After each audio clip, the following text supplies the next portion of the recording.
Boa noite a todos, a todas. É um prazer que a gente comece essa aula de hoje sobre negociação de acordos com o CAD.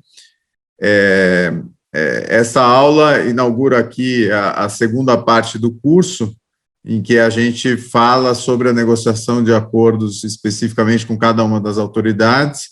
Então, hoje nós vamos falar sobre CAD, na próxima aula sobre CGU, depois na penúltima aula sobre Ministério Público, para finalmente a gente fazer uma mesa redonda ali com pessoas de vários backgrounds sobre desafios das negociações de acordo e também do monitoramento desses acordos. Então, a gente encerra o curso nessa 10ª aula, percorrendo toda a vida de uma investigação. Chegamos, então, na última aula, na 6ª aula, falando sobre relatório final, o que fazer, então, quando se tem uma conclusão a respeito da investigação feita na empresa, se vai ou não negociar um acordo. Já foi dito também que muitas vezes essa ordem linda que a gente estabeleceu aqui de começar a investigação, ter um objeto, um protocolo da investigação, ela é totalmente atropelada. Então, às vezes no D0 você já corre para começar a negociar com o CAD, a buscar um marker. Então, nós vamos falar um pouquinho disso hoje também. E queria, então, antes de tudo, apresentar os nossos professores de hoje. Sem dúvida aqui, os dois muito gabaritados aqui, acho que as pessoas foram escolhidos a dedo, eles, sem dúvida, têm muita experiência, muita história para contar em negociação de acordo.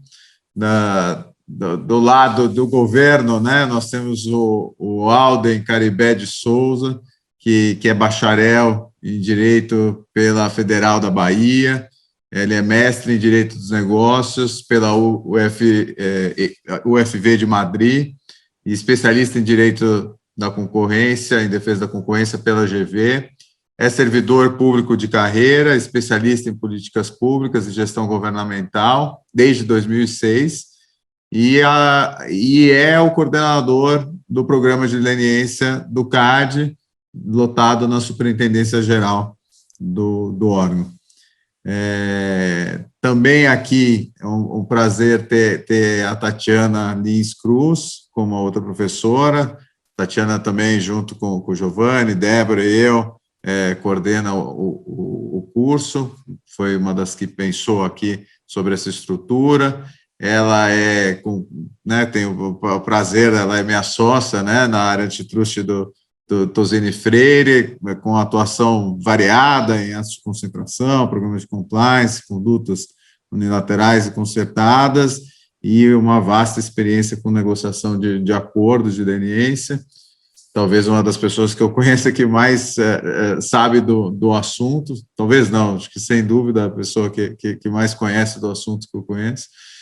É mestre em Direito Internacional pela USP, e graduada em Direito pela PUC de São Paulo.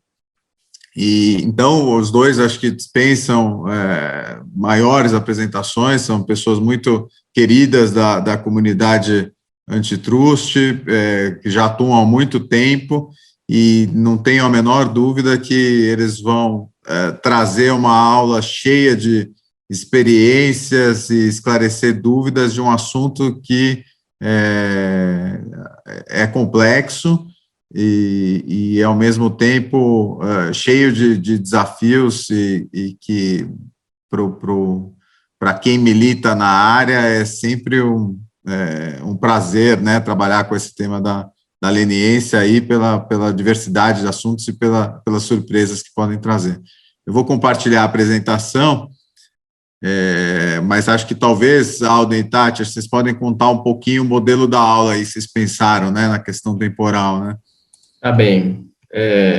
Boa noite a todos. Obrigado pelas palavras, Guilherme. É uma grande honra dividir esse painel com a Tatiana, que certamente é uma craque em negociação de acordos de leniência. Além desse histórico que o Guilherme contou, eu tenho um histórico recente, que eu sou aluno desse curso, então assisti todas as aulas desse curso. E me interessei muito por ele, porque ele conta a trilha privada da investigação. Eu trabalho no SBDC há algum tempo, eu conheço bastante a trilha pública da investigação, mas a trilha privada, até hoje, era apenas objeto da minha curiosidade. Eu estou vendo muito bem saciada pelos painéis que a gente encontrou aqui. No fluxo modelo, que o Guilherme falou que nem sempre é aplicado dessa forma, a leniência é um dos encerramentos possíveis de uma investigação privada. Para quem tem exposição, é certamente o acordo mais vantajoso do ponto de vista antitruste. E eu vou falar dele. Guilherme, se você puder passar para o segundo, eu vou falar do programa especificamente. Eu vou começar falando, a dinâmica é que a gente vai dividir, eu vou falar um pouco da parte do que eu conheço, que é a parte da experiência pública da leniência, e a Tatiana vai falar do lado privado. E dessa forma a gente vai complementar o que a gente gostaria de refletir com vocês hoje sobre programa de leniência. A ideia de existir um programa de leniência passa pelo fato de que a administração pública não consegue detectar todos os tipos de infração. Então, a lei ela não se aplica sozinha. A lei não é automática. O fato de algo estar proibido não faz com que a administração automaticamente fique sabendo de todos os ilícitos e assim puna todos os ilícitos, sancione todos os ilícitos. No mundo ideal seria assim. No mundo ideal, eu nunca trabalharia com a leniência, porque o CAD automaticamente detectaria todas as infrações e tentaria punir todas as infrações, e vocês tampouco trabalhariam com propostas de leniência, porque vocês estariam mais dedicados à defesa, que seria o campo possível. Mas no mundo real isso não funciona dessa forma. A justificativa da leniência é de que é um acordo de segundo melhor. Então, já que a gente não pode detectar tudo de ofício, já que é impossível detectar tudo de ofício, por mais recursos que a sociedade tivesse dispostas a investir nisso, não seria possível detectar todas as infrações de ordem econômica de ofício, existe a possibilidade legal de fazer um acordo.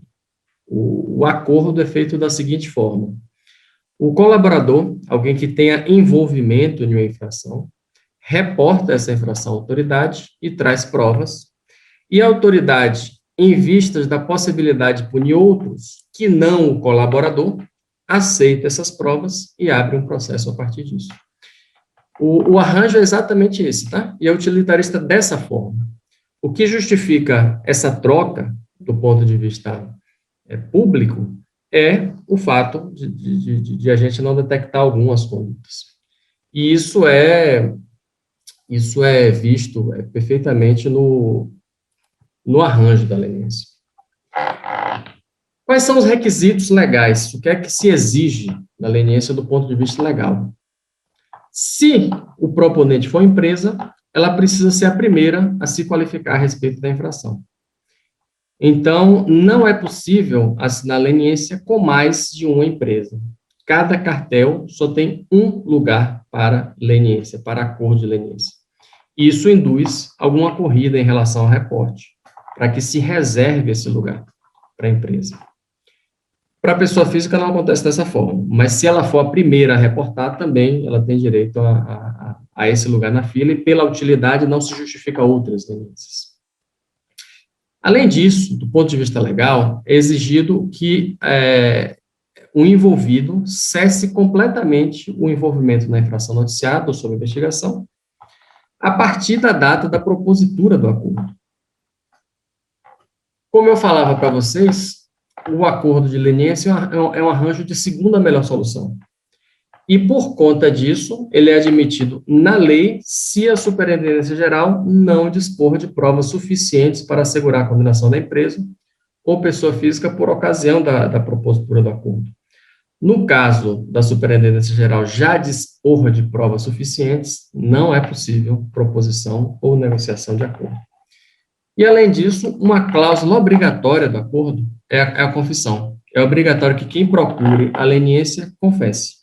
Então, aqueles históricos da condutas que chegam falando possivelmente a gente fez, talvez tenha tido alguma conduta desse tipo, são acordos que, do ponto de vista da administração, eu posso contar o lado nosso, não são tão bem vistos, porque é um requisito do acordo existir confissão. Alguém que procura leniência, procura um acordo para fazer uma confissão e para prover provas. Isso é bastante útil para a gente.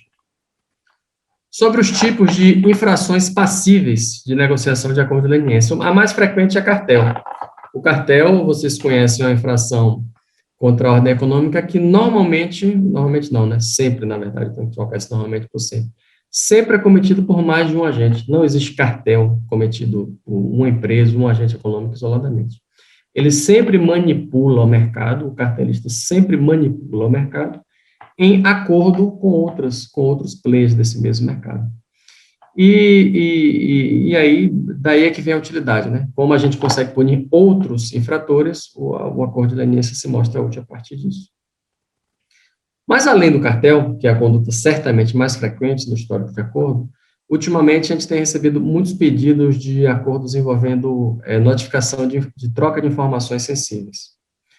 Nem sempre, um cartel é uma troca de informação sensível, tá? Então, vamos, assim, do ponto de vista conceitual, um cartel é um arranjo no qual competidores combinam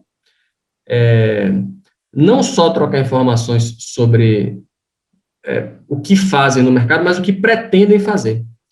E acordam uns aos outros o que pretendem fazer. Então, do ponto de vista simplesmente significado, um cartel é uma troca de informação sensível. Então, para fazer essa diferença, o que eu preciso dizer aqui é o seguinte: quando não existe esse clique, quando não existe essa conjunção de vontades que caracteriza o cartel, é possível falar de outro tipo de infração, que é uma infração que gera risco também ao funcionamento do mercado, que é a chamada troca autônoma, infração autônoma de troca de informações sensíveis. Então, ultimamente, a gente tem recebido muitos pedidos de negociação de leniências desse tipo também. Indo adiante um pouco, eu vou falar sobre quem negocia a leniência. Quem negocia a leniência é a Superintendência Geral. Dentro da Superintendência Geral, atualmente, a Coordenação Geral Antitruste 10. É uma inovação do regimento do CAD desse ano. Existe hoje uma unidade destacada formalmente no regimento interno do CAD para negociar acordo de leniência. Essa é a Coordenação Geral 10.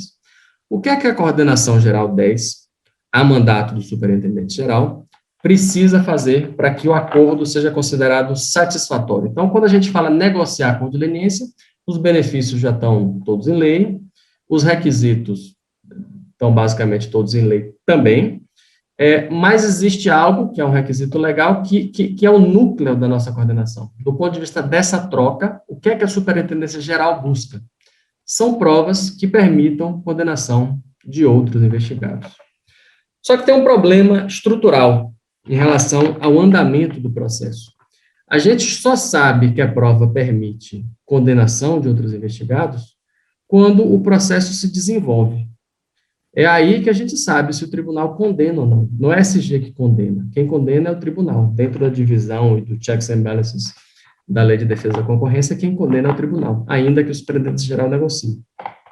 Então, o maior desafio para a gente que trabalha com leniência é conseguir antever essas provas que permitam a condenação. Como é que a gente faz normalmente isso? A gente usa dois caminhos.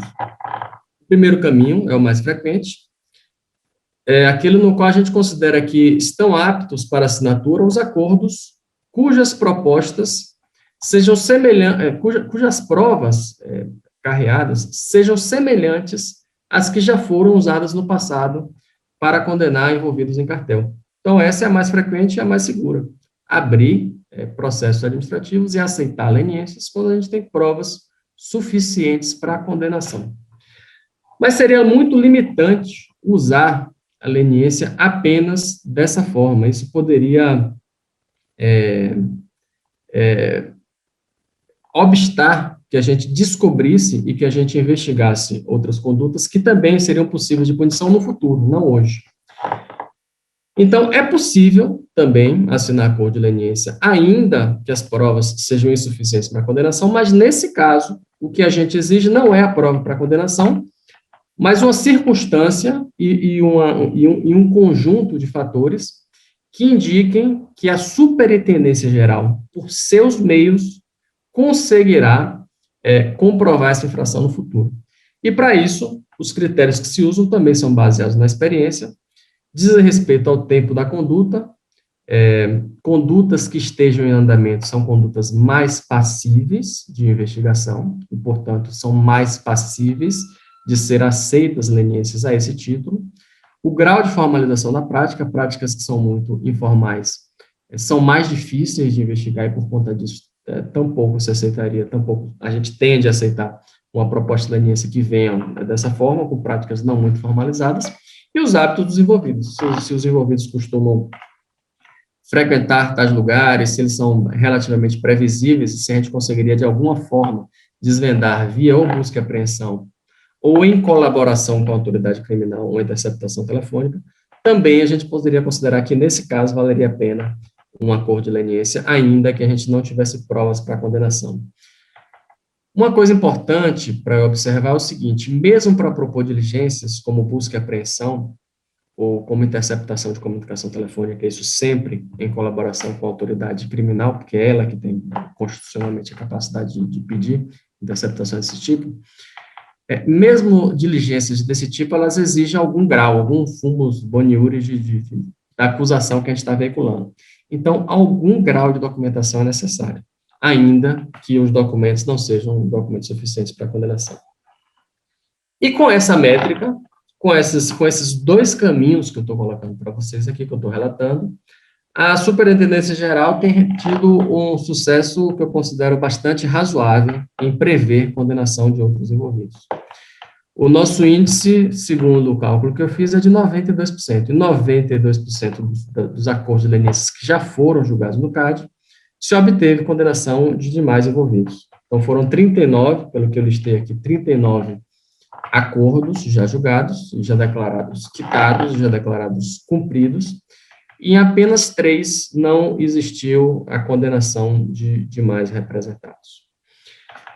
Uma coisa importante para se falar também é da garantia em relação a quem busca leniência. Então, o benefício legal é esse, né, minoração da pena, para as infrações que já estejam em investigação no CAD, e imunidade da pena para as infrações que não estejam em investigação no CAD.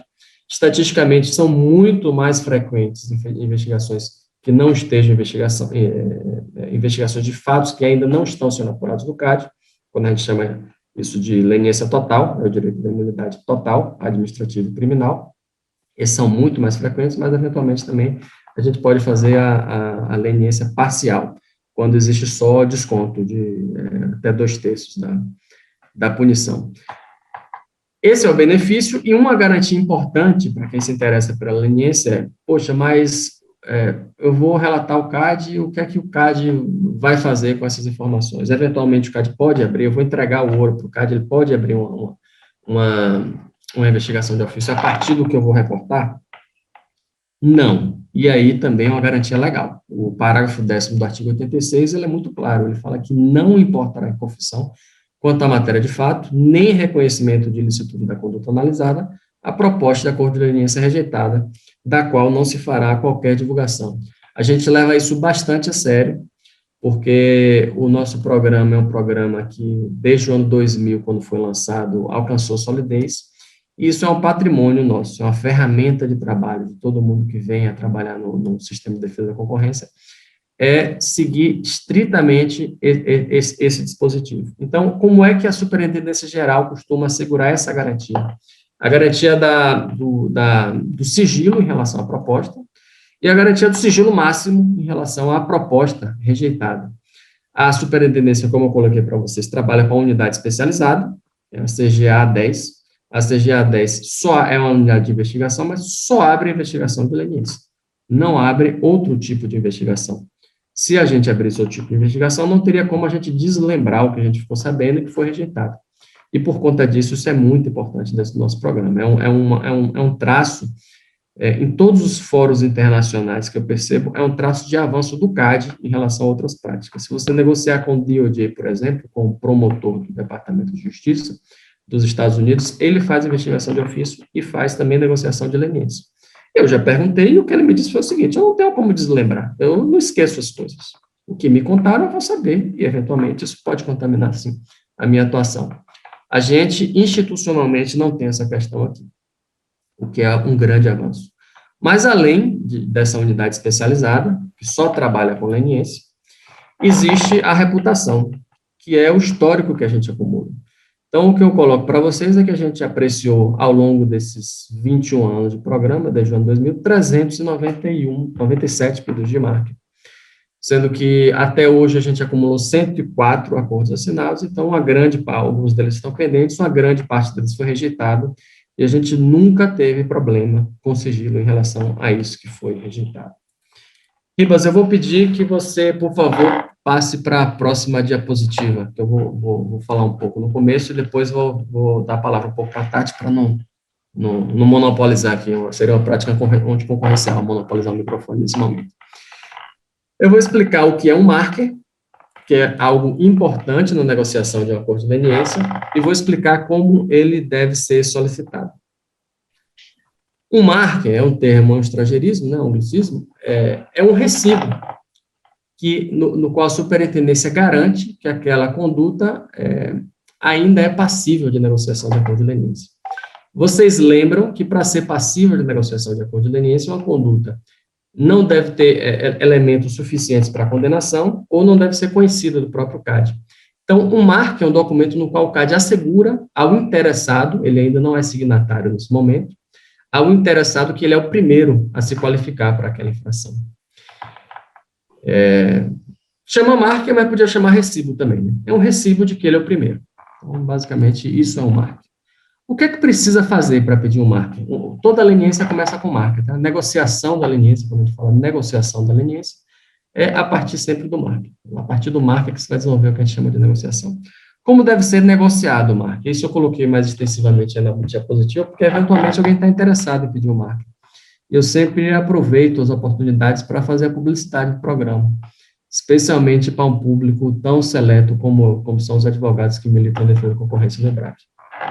Então, o marca pode ser pedido de 3 formas. Ele pode ser pedido pessoalmente, na sede do CAD, o endereço está aí, é só pedir uma audiência comigo, com a coordenação geral, o coordenador geral da CGA 10.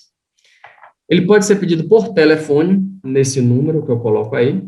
Quando vocês chamarem, quem vai atender é uma secretária, não é um telefone que tem direto para mim. Vocês falam, trata-se de pedido de marca.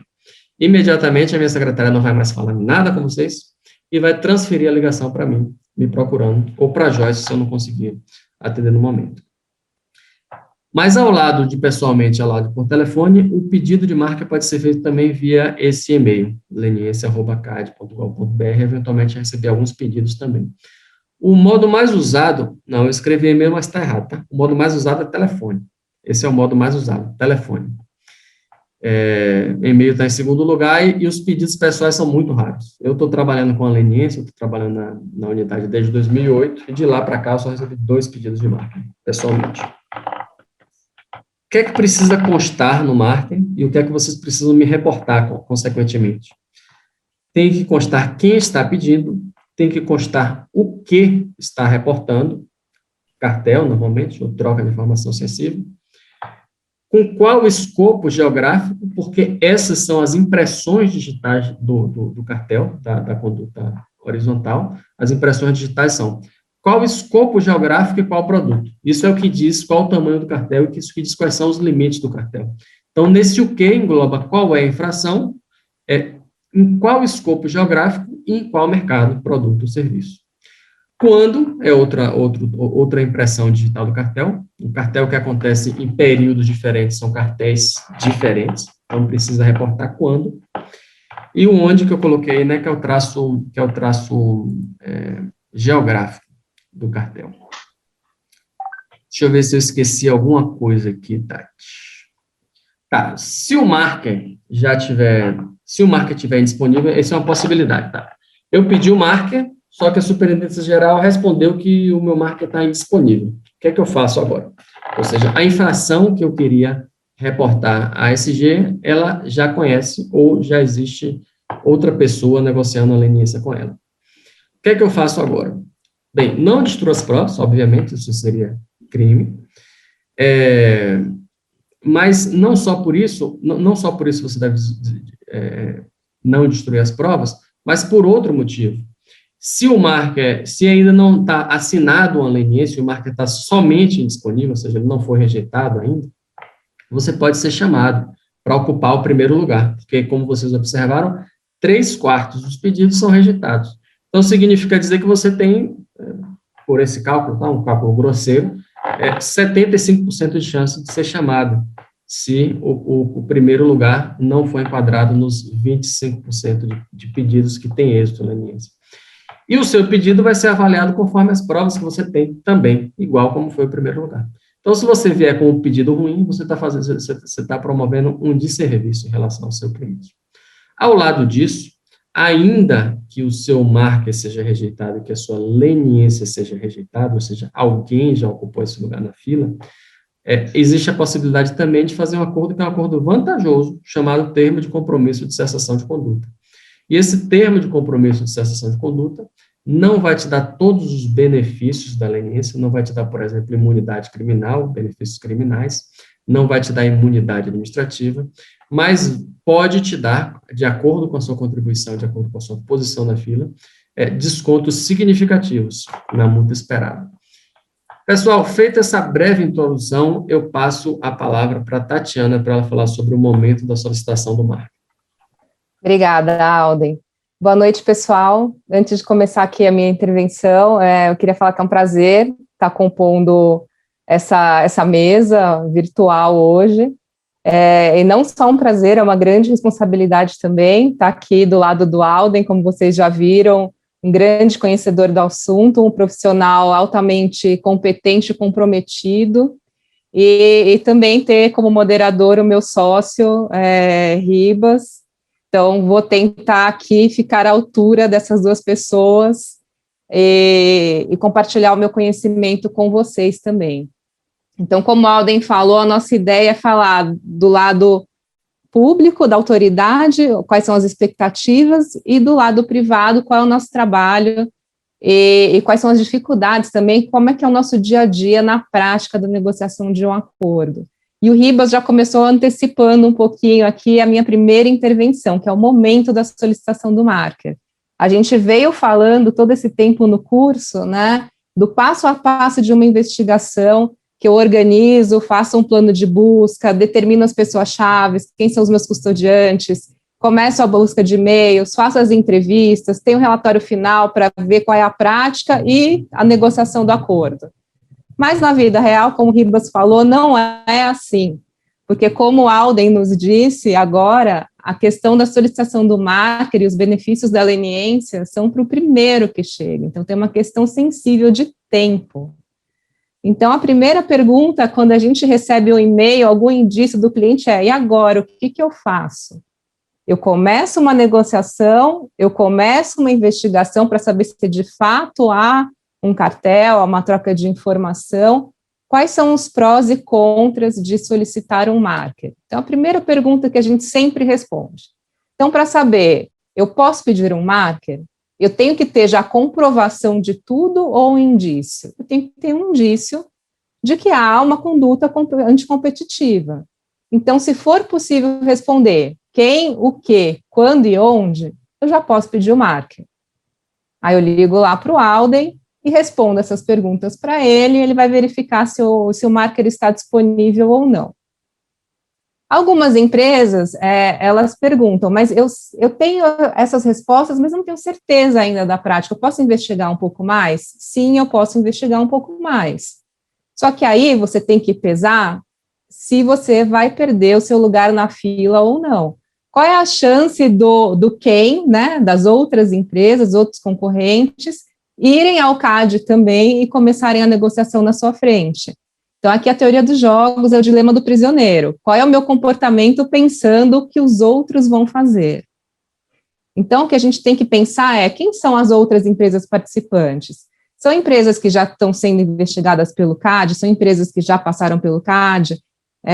Porque pode ser que essas empresas também estejam, neste exato momento, fazendo a mesma pergunta que o nosso cliente está fazendo. O que eu faço com esse indício? Eu começo uma negociação, eu remedio, e como a gente ouviu na última aula, não é obrigatório que eu vá negociar com a autoridade, eu posso decidir remediar e pronto. Mas hoje a gente vai falar de uma decisão de pedir o marker. Então, quais são os prós de pedir o marker? É garantir o meu primeiro lugar na fila. Existe algum contra? E aqui eu estou falando de prós e contra do marker e não da leniência em si, de se assinar uma leniência. Mas eu poderia dizer que não existe um contra em se pedir um marker. Por quê? Porque a empresa ela não é obrigada a ir até o final, ela pode desistir a qualquer momento da negociação se ela quiser. O sigilo é garantido, como a Alden falou, e de fato, na nossa experiência, a gente nunca teve problema com isso. Ou seja, se a empresa desistir, por qualquer que seja o motivo, o CAD não pode usar a informação obtida por meio dessa negociação para abrir uma investigação contra ela. E a única coisa que eu poderia falar que é um contra, eu não classificaria como um contra, mas é um ponto a ser pensado é que a partir do momento que você solicita um marker, você se compromete com a autoridade de iniciar uma investigação interna. O que eu quero dizer com isso? Que a partir daí, o Alden vai dar um prazo, né, para a gente já voltar para o CAD com o histórico da conduta, que é um documento que a gente descreve quais são os fatos, a gente vai falar um pouquinho mais sobre esse documento daqui a pouco. Então, a gente já tem um prazo determinado. Então, a nossa investigação interna, tudo que a gente veio falando, todas essas aulas, elas têm um tempo muito marcado pelas solicitações e prazos que o CAD impõe. Então, não é um prazo ou uma investigação que anda conforme o tempo da empresa. Então, eu diria que você assume esse compromisso de começar a investigar, de trazer fatos novos, se você quiser levar adiante a sua negociação. Porque também, se você não tiver o que trazer, a negociação não só pode acabar por desistência da empresa, como pelo próprio CAD, que vai olhar aqueles fatos e vai falar, olha, se é isso que você tem, não é suficiente para assinatura de um acordo. Então, esse é o primeiro ponto que a gente tem que considerar aqui no momento da solicitação do marker. E outro ponto que a gente tem que considerar também é a coordenação com outras autoridades.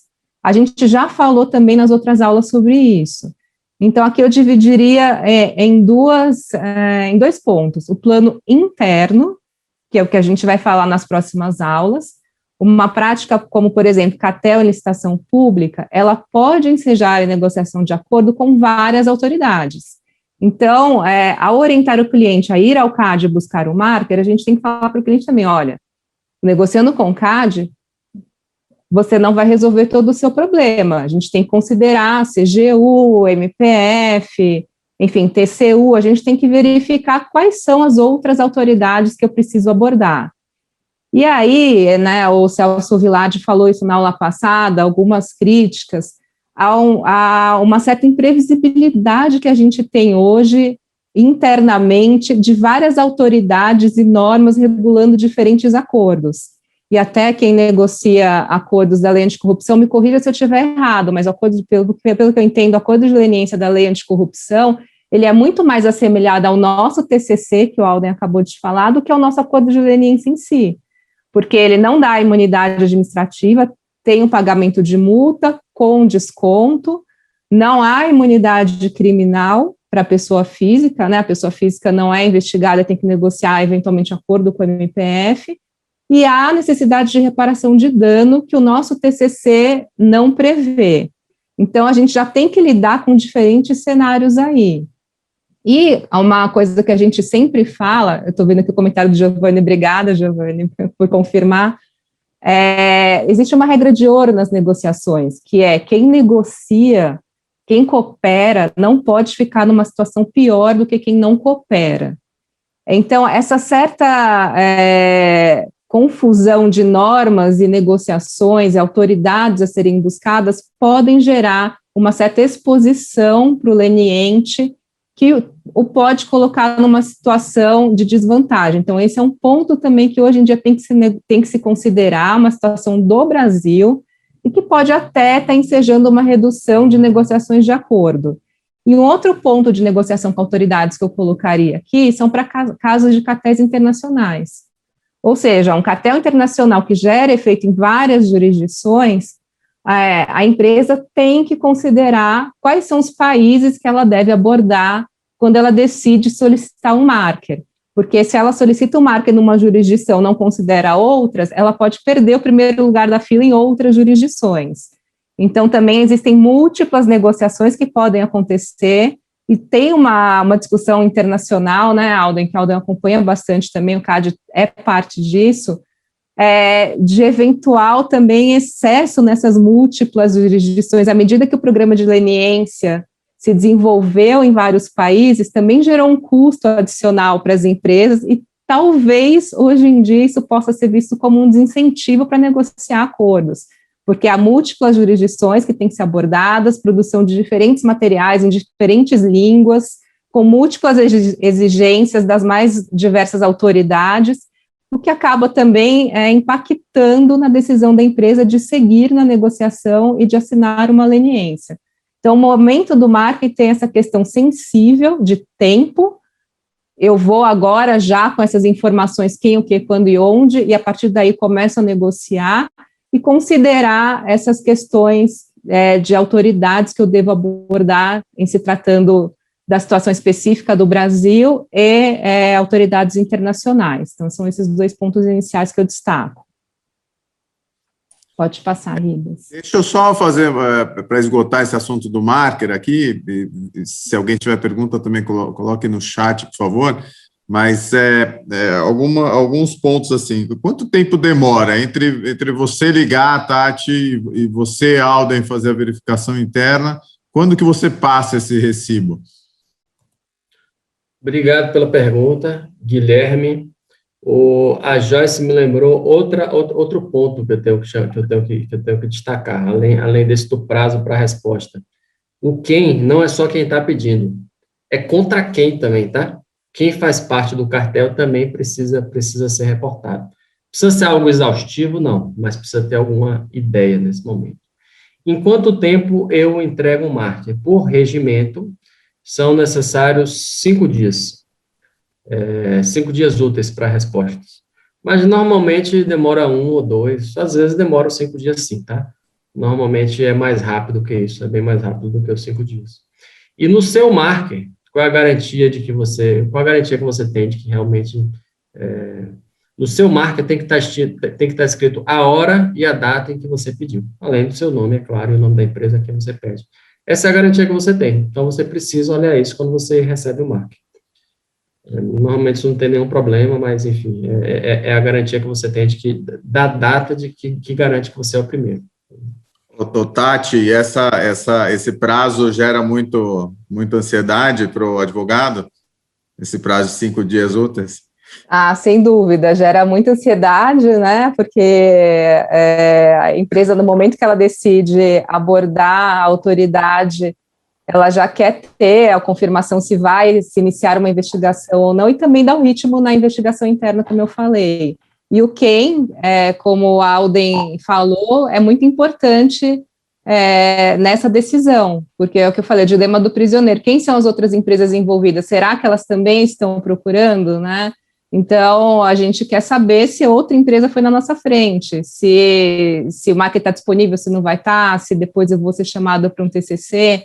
Então, é uma questão bem importante do início das negociações, e de fato, o CAD é bastante rápido, sim, na nossa experiência. Normalmente, esse tempo previsto em lei, como o Alden falou, não demora tanto, né? Não é observado no bom sentido, a resposta do CAD é bem mais rápida do que isso. A outra pergunta para vocês, como que é importante eu delimitar o marker? Por exemplo, num caso de licitação pública, eu vou para o Alden e falo, olha, as empresas X, Y, Z participaram aqui de um conluio para fraudar a licitação A e B. Mas aí, ao longo da investigação, eu descubro que, na verdade, as licitações fraudadas foram A, B, C, D e alfabeto inteiro. Mas eu não tenho a cobertura, eu só tenho a cobertura do marker para A e B. Outras empresas podem pedir o marker para licitações C, D e E, ou eu consigo um marker guarda-chuva que abarca licitações como um todo, envolvendo aquelas empresas. Como que funciona isso? No momento em que você pediu, você tem uma visão apenas parcial da sua investigação, porque a sua investigação interna pode não ter terminado ainda, né? E frequentemente não terminou quando está se negociando a leniência. Isso é conhecido do sistema. Então, extensões de prazo, extensões de envolvidos, de nome do envolvido, são muito naturais no desenvolvimento das investigações e no desenvolvimento das negociações de leniência. E, por conta disso, não existe negociação de leniência outra enquanto o seu marca está pendente. O que vai caracterizar mais, assim, né, mais fortemente o seu pedido vai ser o quê? O período que normalmente vai ser coincidente com um período de outra pessoa, e se a gente observar que já tem um pedido antes, o da segunda pessoa vai ter que ficar esperando, ele não vai invadir o seu lugar, ainda que um determinado período da sua conduta não tenha sido reportado por você. Nem sempre uma empresa é uma ficção, né? Uma ficção jurídica, ela é uma organização, ela é feita de várias pessoas, nem sempre as pessoas que estão no comando da empresa naquele momento conhecem tudo que passou na empresa. Eu não conheço tudo que acontece no CAD, a Tatiana não conhece tudo o que acontece no Tozini. Então, quando a empresa precisa reconstruir fatos, toda a visão que ela vai ter vai ser a visão da investigação. Nem sempre, no momento que foi pedido o marker, isso está presente. Por conta disso, ao longo das sucessivas históricos de conduta, o marker é meio chiclete, tá? Ele abarca a conduta e, às vezes, também diminui, quando a gente percebe que não tem provas, que era arquivo, que não sei o quê. Então, períodos de tempo, eles podem aumentar ou diminuir, e as pessoas, normalmente, têm menos flexibilidade, mas as pessoas também podem aumentar em relação ao que foi pedido no marketing. Eu posso responder as perguntas aqui? A Leonor fez uma pergunta? Tati, você quer comentar alguma coisa desse ponto? Desculpa. Não, só se tiver... Não, acho que o Alden já falou bem. Tá. Não, a Leonor está perguntando aqui, obrigado, Leonor Cordovil, pela pergunta. Você comentou Alden, que 3/4 das licitações são mal sucedidas. A Leonor quer saber quais as razões mais frequentes desse alto número, se é falta de documentos. Depois ela está dizendo mal sucedidas como, né, sinônimo de não assinadas como acordos, e ela fala que esse é um pânico de quem negocia do lado privado, né? Existe um critério objetivo hoje para dizer quando ir adiante ou quando o CAD vai recusar? Sobre os 3/4, tem duas explicações que são majoritárias para isso. A primeira é o que a Leonor já colocou, que é a falta de documentos. Não tem documento suficiente de corroboração, os documentos de corroboração são muito ruins, isso é muito frequente. A segunda razão é a assinatura da leniência com o primeiro proponente. Então, existe o pedido de marker, porém, quando a negociação da leniência do primeiro pedinte é concluída, do primeiro solicitante é concluída, o segundo é rejeitado, como acordo de leniência. Eventualmente, ele pode assinar o TCC, às vezes não também, às vezes não assina o TCC. Então, essas são as duas maiores razões. Mas tem coisas mais exóticas, por exemplo. Teve um sujeito que pediu uma vez um marker que era para falar que ele juntou um monte de gente para dar propostas falsas em uma licitação. Então, ele mesmo juntou familiares dele, não sei quem, amigos. Então, na nossa visão, isso não seria um cartel, porque seria só uma única organização, não são amigos competidores. Era uma forma de burlar a administração, no fim das contas seria a mesma empresa que estaria fornecendo. E por conta disso a gente não aceitou esse pedido de leniência, porque seria um pedido de leniência para denunciar a si mesmo e para imunizar a si mesmo. E isso não qualificaria para o objeto do programa, não justificaria a política. É isso que eu tinha para comentar sobre as... tá, tem outra pergunta aqui. Alden, só acho que um ponto é a falta de efeitos... moderador. Não, imagina, a falta de efeitos no Brasil também é um ponto que gera a desistência?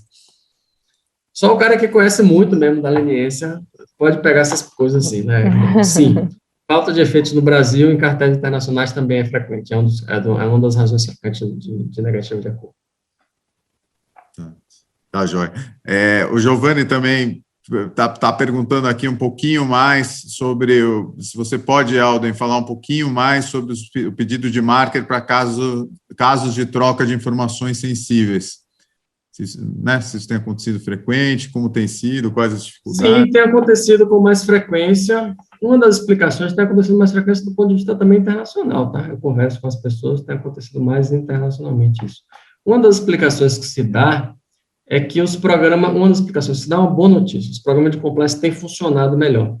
Então, os cartéis mais clássicos, eles têm sido menos, os envolvidos têm tido menos coragem de se envolver em arranjos desse tipo.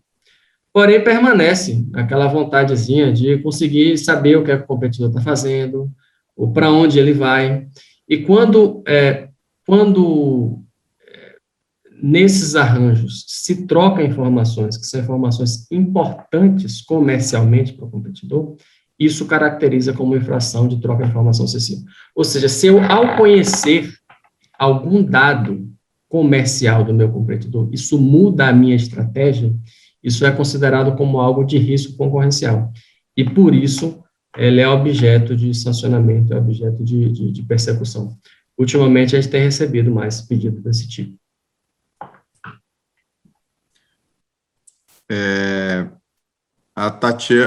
O Rafael Bittencourt fez uma pergunta para você, Tati, acho que aqui de questão de conflitos de interesse, né? Ele falou que não sei se isso já teria ocorrido, mas como agem caso uma empresa informe a vocês sobre um possível cartel em que teria participado, buscando assessoria, mas vocês já estão negociando com o CAD uma leniência em nome de outra empresa participante desse cartel?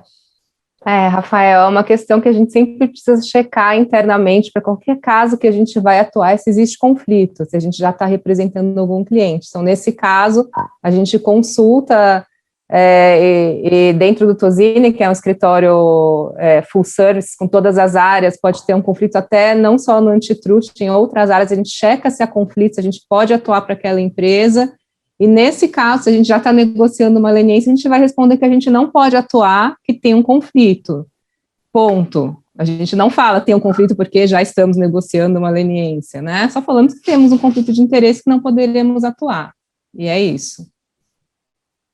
Obrigado, Tati. A Carolina Forsman fez uma pergunta que eu vou deixar para depois, porque está em outro momento do slide, sobre adesão ao acordo, a adesão tardia, que ela chama aqui o acordo de leniência. E vou só pegar aqui a pergunta da Priscila Brolio. Obrigado, Pri.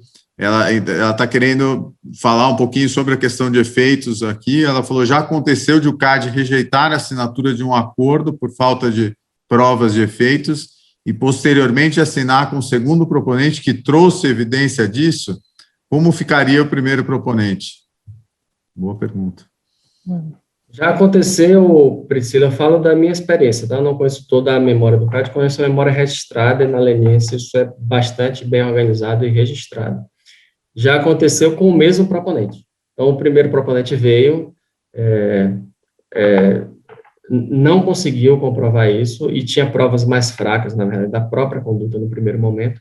No segundo momento, ele robusteceu a prova da conduta e robusteceu também a prova dos efeitos do Brasil. E, por conta disso, ele assinou a leniência na sua segunda tentativa. Não sei se eu falei, mas é possível a gente negociar uma leniência 2 vezes. A mesma leniência, mais de uma vez. O que é que justifica a gente abrir um segundo marker? Existir uma alteração na estrutura do que o pedido é feito, ou seja, vir novos documentos, provas melhores e uma demonstração, no caso do Efeitos do Brasil, uma demonstração melhor foi importante para essa segunda assinatura também. Guilherme, eu acho que tinha uma pergunta da Leonor também em cima, se eu puder falar sobre provas. Ela pergunta assim: existe um pânico de quem negocia do lado privado. Existe um critério objetivo hoje para dizer quando ir adiante, quando recusar acordos, critério objetivo, quando adiante, quando recusar. Além dos requisitos legais, no que toca a respeito à prova, que eu acho que é a maior preocupação dela, tá? Me corrija se eu estiver errado, meu irmão. No que toca a prova, a gente está fazendo um inventário, a Priscila, da minha equipe, a Priscila Craveiro, está capitaneando esse estudo, um inventário do que o CAD considera como suficiente para condenar cartéis. É algo que a gente pretende soltar tão logo, é um dos objetos prioritários nossos. Então, o nosso critério objetivo é um critério que não sai da cabeça da Superintendência Geral, porque tudo que a Superintendência Geral precisa fazer é prever o que o tribunal vai fazer. E, felizmente, no direito, a gente tem uma coisa que se chama vinculação pelos precedentes. Então, se um tribunal começa a decidir de um jeito, aquilo vira uma norma, existe uma tendência ao tribunal continuar a decidir daquele jeito. Isso não é limitado, tá? Existem cortes que mudam, existe overruling, existem cortes que podem mudar os entendimentos. Mas a tendência é que eles sigam aquilo ali. E então a gente quer tornar mais explícito, ajudar o nosso trabalho, o trabalho de vocês, tornando mais explícito o que o tribunal exige para a condenação.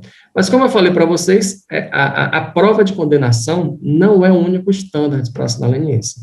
Em uma menor parte, é possível assinar a leniência quando o CAD tem confiança de que ele, em suas diligências, ou via diligência dos seus colaboradores, dos seus parceiros, polícia especificamente, vai conseguir prova. E quando a gente considera, nessa segunda hipótese, que é muito mais restrita e muito menos frequente, que isso vai acontecer. É quando a conduta é recente, especialmente conduta em andamento, quando o cartel é estruturado e quando, pelos hábitos, os seus membros são membros previsíveis, deixam rastros, costumam usar a documentação. Essa seria a forma de assinar a leniência com indícios, já que para pedir as diligências vão ser necessários indícios, para pedir busca e apreensão vai ser necessário indício, para pedir interceptação de comunicação telefônica vão ser necessários indícios, mas não seriam elementos suficientes ainda à luz do que o tribunal considera para a condenação. Tati, veio aqui uma pergunta da Raquel Mazuco, né, falando em provas aqui, a Raquel, estudiosa aqui do assunto. Ela pergunta como é a decisão da empresa após as investigações internas de qual órgão procurar primeiro para negociar a leniência. E exemplo, CGU, MP, CAD. Eu acho que o CAD tem uma questão bastante sensível, que é o tempo, né, o ser o primeiro.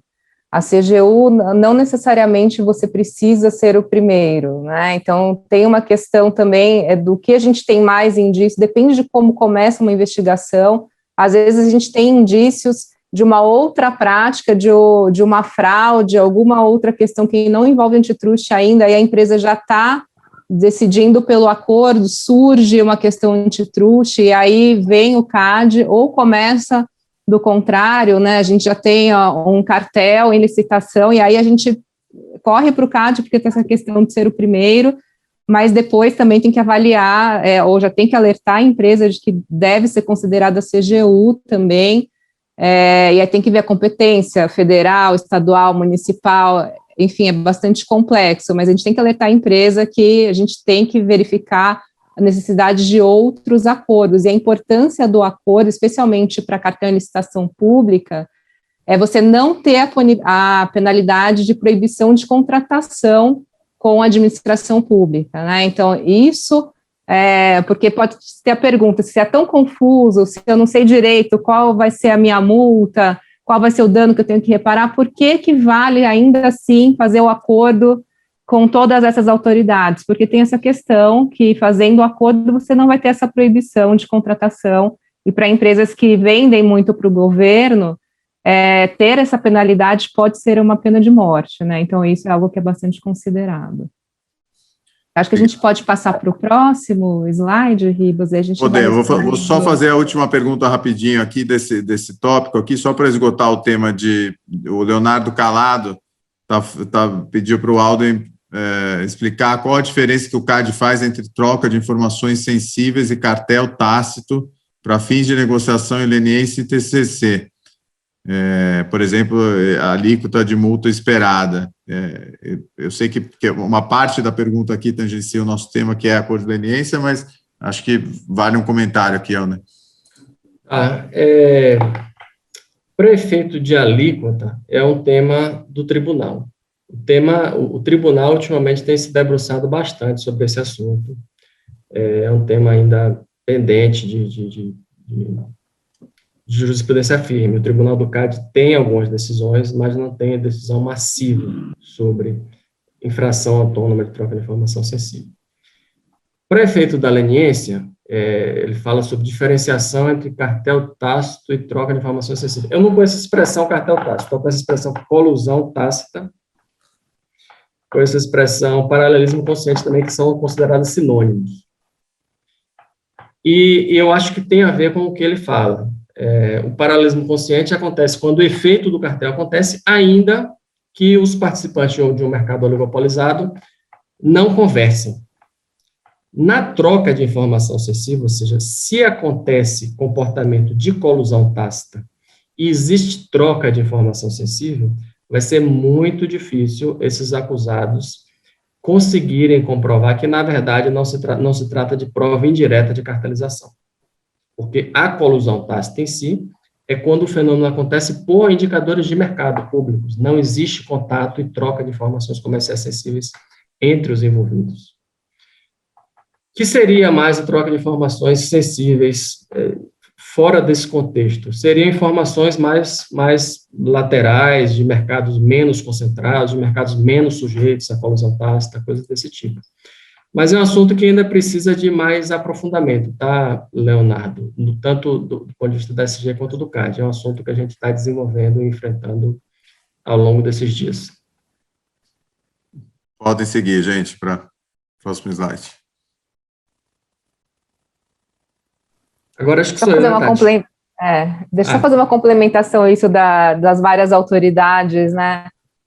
No escritório, a gente trabalha com várias áreas também. Então, quando a gente tem um caso que envolve não apenas antitruste, a gente tem diversas equipes envolvidas. Acho que, só para complementar, né, a decisão de se abordar várias autoridades. Então, existem vários profissionais envolvidos para a gente fazer essa análise. Não é uma análise tão simples como que eu falei aqui, e requer não só expertise antitruste, mas o compliance também envolvido, criminal. Então, é uma questão bastante complexa, tem que se analisar também a questão individual, quais são as pessoas físicas, para ver se o MPF, então tem o criminalista, tem a área de compliance, tem a área antitruste, é bastante complexa essa decisão, e é uma análise bem detalhada também. Falei aqui bastante por alto, mas envolve vários E profissionais.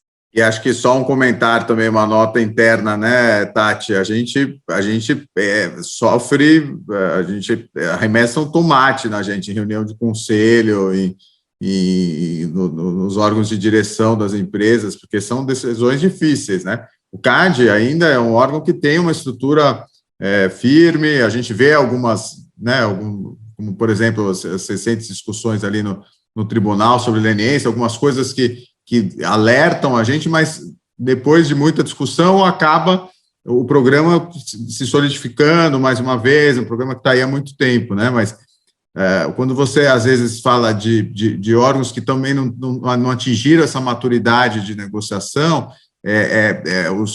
o aconselhamento acaba se tornando muito complexo, né? Você indo para vários lados e tendo vários cenários possíveis, né? Dentro de cada uma das negociações. E aí, quem tem que tomar a decisão com base nesse cenário super complexo acaba ficando uma decisão negocial difícil, né? Então, a gente tem momentos muito tensos ali dentro, né, Tati? Sim. Obrigada, Alden. Pode seguir. Então, uma vez que a gente recebeu o marker, qual é o passo seguinte? A gente assina um prazo. A gente gosta de assinar prazos, porque com prazos o nosso fluxo anda. E a Tatiana gosta de reclamar dos prazos.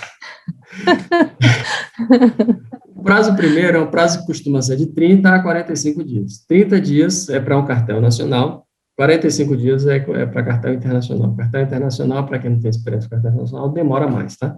Tem que mandar os documentos, demora mais, por vários motivos, tem outras línguas, tem que falar com a matriz, tem mais custo de transação. Então, cartel internacional, a gente entende isso, a gente dá 45 dias. Cartel nacional, a gente dá 30 dias. Para quê? Para apresentar o primeiro histórico da conduta, que recebe o nome, dentro do nosso procedimento, de histórico da conduta preliminar. É a primeira vez que a gente vai ter um overview da conduta. E vocês, os advogados, terão 30 dias ou 45 dias para contar. O que é que precisa ter nesse histórico da conduta? Toda a descrição dos fatos, tudo o que aconteceu, desde o começo até o final, no estágio que a investigação permitir. Então, quanto mais completo, melhor. A partir do histórico da conduta, a gente vai ter um gostinho de se aquilo tem futuro ou se não tem. Às vezes já dá para perceber pelo histórico da conduta que o negócio não rende, que não vai para frente. E às vezes a gente é surpreendido também. Às vezes está muito ruim, aí no segundo vem uma avalanche, a gente é atropelado. Enfim, não é determinístico, mas é a primeira para a gente, é a primeira visão mais completa. A gente não tem visão de investigação interna, quem tem são vocês. O que é um histórico da conduta, formalmente falando? Formalmente é um registro do superintendente geral, ouvindo o que foi relatado pelos colaboradores. E aí os colaboradores incluem, na nossa legislação, a pessoa jurídica e as pessoas físicas, que são proponentes do acordo de leniência. Então, essas são as fontes, os documentos que a pessoa jurídica levanta e os reportes, os relatos que as pessoas físicas levantam. É muito importante em relação à pessoa física, até para caracterizar a colaboração dela, identificar que elas foram fontes da informação. Então, colocar lá, de acordo com fulano de tal, aconteceu isso, isso, aquilo, outro. Em vez de colocar os signatários e virar um condomínio, e depois ficar difícil até identificar quem colaborou com aquilo ou não, diminuindo algumas vezes a credibilidade da prova, é importante colocar, de acordo com fulano, de acordo com o Beltrano. Então, isso é o histórico da conduta, e a descrição dos fatos. A descrição dos fatos, a linguagem que se usa é o superintendente reportando o que ouviu dos colaboradores. Então, o superintendente vai falar, vai estar lá, de acordo com a empresa e tal, de acordo com o fulano que esteve em tal reunião, participaram tais outros representantes de tais outras empresas. Foi no dia tal, foi no hotel tal, comeram e jantaram tais pratos. Não necessariamente vai ter os pratos, tá? E a conta segue em anexo como prova desse evento. Então, no histórico da conduta, sempre vai estar referenciado também as provas. E, a partir dessas provas, a gente vai ter também uma visão em relação à qualidade da documentação. O que é que eu gostaria de ressaltar aqui? Algo que o Marlon Jabu, falou em um dos seminários, que era uma visão que intuitivamente eu tinha, mas que ele colocou estruturado de uma forma muito mais interessante, mais brilhante. Ele falou, olha, reconstruir fatos é uma coisa difícil. E quem se preparou para isso faz melhor. Então, empresas que têm programas de compliance mais robustos, que têm rotinas de documentação consistentes, além dessas próprias rotinas inibirem o ilícito, elas facilitam a aplicação para programas de leniência. Então, porque a qualidade das provas que vem de empresas que têm programas de compliance robustos são insuperáveis, são de nível completamente superiores em relação às que não têm isso. Dito isso, eu passo as considerações da Tati. Então, minha primeira consideração, realmente, eu vou explicar para vocês por que eu reclamo do prazo de 30 dias. Então, como o Alden falou, o histórico da conduta, ele é um documento do CAD. Então, a empresa, junto com as pessoas físicas que estão colaborando, produzem esse documento, entregam para o CAD, para revisão e comentários do CAD, e no final esse documento é aprovado pelo CAD, assinado pelo CAD. Então, é o CAD reportando o que ele ouviu das partes. E há uma crítica até de que as negociações de acordo de leniência são muito demoradas, mas na prática, essas negociações, elas são muito intensas, elas geram um grande volume de informação, elas são muito complexas. Então, na prática, as negociações, elas acontecem no curto prazo de tempo, porque a gente tem esses prazos de históricos a cumprir. Então, o que eu quero dizer com isso?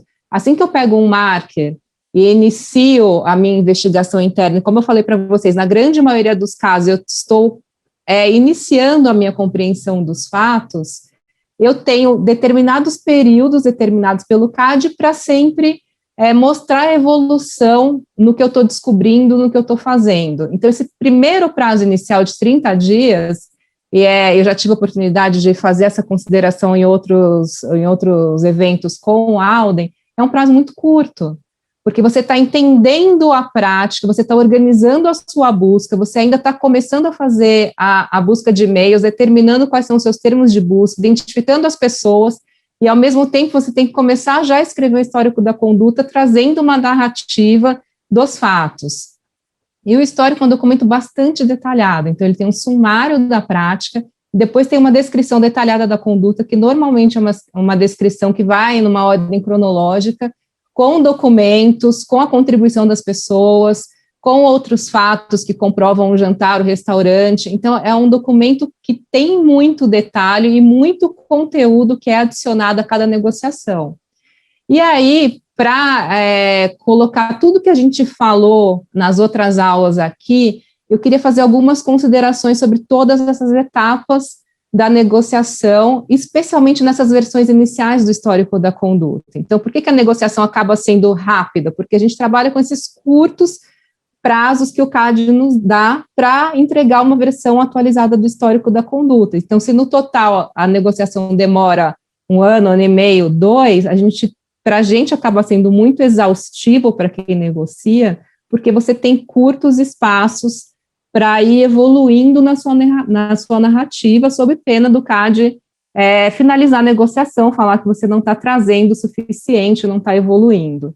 Então, a primeira coisa é identificar as pessoas-chave, começar a busca de e-mails e, ao mesmo tempo, fazer as entrevistas. Então, tudo acontece de forma paralela.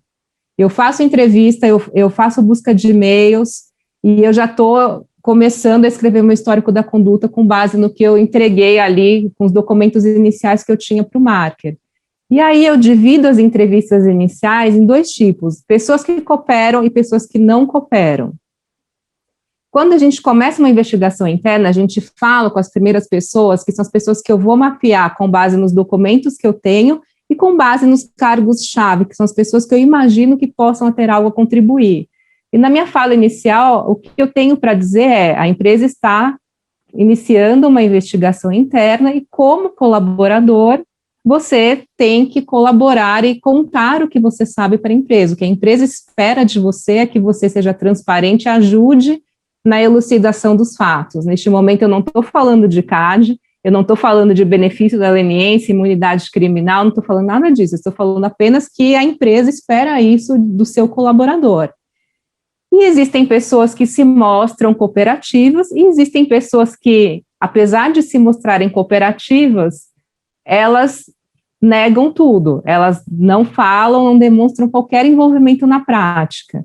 E isso é algo natural. A gente viu isso na parte de entrevistas, o Thiago e o Renato falaram sobre isso, o Celso Villard foi um pouco mais crítico na aula passada, falando que as pessoas mentem, mas é uma autoproteção. A primeira coisa que as pessoas pensam é, se eu falar que eu fiz algo errado, eu vou ser demitido? Então, vou ser demitido ou não vou ser demitido? Eu tenho uma certa crença de que eu não vou ser descoberto, então não preciso falar nada, porque ninguém sabe exatamente o que aconteceu. Aí a importância de também já ter alguns documentos. Na minha busca, ela está sendo bem feita para eu já ter algum documento para pedir para a pessoa explicar. E aí a pessoa sente um certo constrangimento ou começa a se justificar. Então eu volto naquela aula de entrevistas, que o Thiago e o Renato falaram isso. A gente não pode enviesar a entrevista, ou o resultado de uma fala de uma pessoa, mas a gente tem que estar bastante atento porque a pessoa fala. A gente tem que conhecer os fatos e estar atento porque as pessoas estão falando, porque às vezes, mesmo quando elas estão negando, a gente percebe pela negativa geral, pela forma de negar, que a pessoa está se justificando. Então, por exemplo, é muito comum nas primeiras entrevistas a gente ouvir, mas todo mundo faz isso. Eu estava só seguindo ordens, me pediram para fazer, eu fiz. Ou, o mercado inteiro funciona assim, você não sabe o que você está falando, o mercado funciona assim. Ou, eu não sabia que isso era errado, eu não sabia que isso era crime, eu não sabia que era grave. Então, como já foi dito também, a gente não está na posição de investigador como uma pessoa ali para julgar. Então, a gente tem que trazer a pessoa que está sendo entrevistada para o nosso lado. Primeiro, não cabe a nós falar se foi certo ou se foi errado, o que a gente está querendo entender são os fatos e entregar uma história para o CAD, é isso. E a gente tem que ganhar a confiança da pessoa para que ela nos ajude a entender o que aconteceu. E por que isso é importante? Porque normalmente, numa prática de cartel, as conversas elas não são tão explícitas. Então, eu preciso de alguém que me fale aonde ir. Então, eu tenho uma busca inicial de e-mails, mas se eu não tiver alguém me explicando que termo buscar, como a coisa acontecia, vai ser mais difícil encontrar a minha história. Então, outro momento, como eu falei, entrevistas divididas em 2, pessoas que cooperam e pessoas que não cooperam. E quando eu vou oferecer a cooperação e para quem eu vou oferecer a cooperação? Já na primeira versão do histórico da conduta, eu vou oferecer cooperação para as pessoas? Provavelmente não, porque eu preciso entender um pouco mais da prática. Mas eu vou deixar para oferecer a cooperação já quando eu estiver no estágio mais avançado e já tiver evoluído muito na negociação, aí eu vou correr o risco de ter deixado um buraco na minha história, que quando eu for oferecer a cooperação para essa pessoa, ela vai me contar, eventualmente, uma dinâmica, ou um produto, ou outra, uma faceta da prática que eu não conhecia. Então, a gente tem que pesar bem esse momento de oferecer, para quem oferecer a cooperação, porque tem um custo para a empresa, o momento de oferecer versus as provas que eu estou obtendo. E por que a empresa vai oferecer a cooperação? Como eu falei, ela precisa de ajuda. Por exemplo, a jurisprudência do CAD é bastante vasta na criatividade dessas práticas ilícitas. Existem até que as empresas se falavam por códigos, por cores, por regras do bingo, regras do campeonato de futebol. Então, se eu não tiver uma pessoa física que falava o cartel se reunia por cor, coloque nos seus termos de busca vermelho, azul, verde e branco, que você vai achar todo o rodízio do cartel, provavelmente o seu termo de busca não vai te trazer os documentos certos. Ou então, se a pessoa não te falar, não procure nos e-mails, as conversas não eram por e-mails, estão na pasta do laptop e tal, dificilmente você chega lá. Então, você ter a cooperação de uma pessoa física ajuda muito a orientar a sua busca para levar para o CAD a maior descrição possível dos fatos. E a empresa, quando ela decide cooperar, ela assume um compromisso de entregar tudo que ela tem, falar tudo que ela sabe e todas as provas. Então, a decisão de negociar um acordo de cooperação, ela é muito séria nesse sentido. E aí o indivíduo também, ele fica reticente, ele fala, pô, se eu fiz algo errado, por que essa empresa está me oferecendo uma cooperação, por que ela está me oferecendo uma imunidade? Então, tem que ficar claro para a pessoa física o porquê que a empresa precisa dela e quais são as condições também, que as condições da cooperação para a pessoa física são as mesmas condições da assinatura do acordo dela com o CAD. Então, empresa, eu vou te oferecer a oportunidade de assinar comigo um acordo de leniência desde que você assuma o compromisso comigo de revelar tudo o que você sabe, de entregar todos os fatos e provas. E aí tem uma questão muito cultural nossa também. Mesmo em ambientes de cooperação, para pessoas que aceitam cooperar, você precisa de algumas rodadas de entrevista para ter toda a informação que você precisa para a pessoa te contar tudo, você precisa mostrar documentos, e às vezes também porque a pessoa vai lembrando das coisas vendo os documentos, não é que ela não quer falar, às vezes são práticas que aconteceram há algum tempo já, ela não lembra com detalhe, mas vendo o e-mail ela vai lembrando, isso ajuda a memória também. E a gente tem uma questão cultural no Brasil, que a gente desenvolve laços de amizade no ambiente profissional. Então é muito comum, mesmo a pessoa cooperando, ela fala mais de quem ela não gosta, e ela protege quem ela gosta. Então, a gente tem que falar, olha, você não pode escolher o que você vai entregar. A sua cooperação exige entregar tudo o que você sabe. A gente já teve casos lá no escritório que a pessoa que estava cooperando estava numa dúvida existencial, porque ela tinha que entregar alguém que era tão amigo que tinha sido padrinho de casamento. Então, a gente fala, a sua decisão de cooperar ou não vai passar por isso, perder a amizade, né, ou você tem imunidade criminal, enfim, é uma decisão que passa pela questão profissional e também pela questão pessoal. E na questão profissional, como também o Thiago já falou sobre isso, eu como empresa ou como investigadora, como escritório à frente das negociações, eu não posso oferecer aquilo que eu não posso cumprir.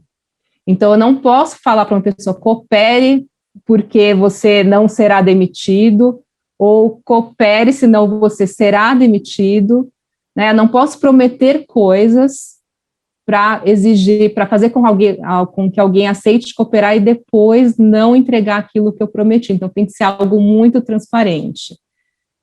Então, quer dizer que eu posso demitir ou não demitir? Eu não estou falando isso, eu estou falando que a decisão de demissão ou não, normalmente, e aí a gente sempre também consulta advogados da área trabalhista, né? A decisão de cooperar não pode estar atrelada à decisão de demissão ou não, e aqui é um ponto importante. Para o CAD, o importante é cessar a conduta.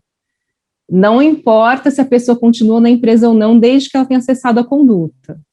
E para a empresa, normalmente a empresa tem uma reação emocional.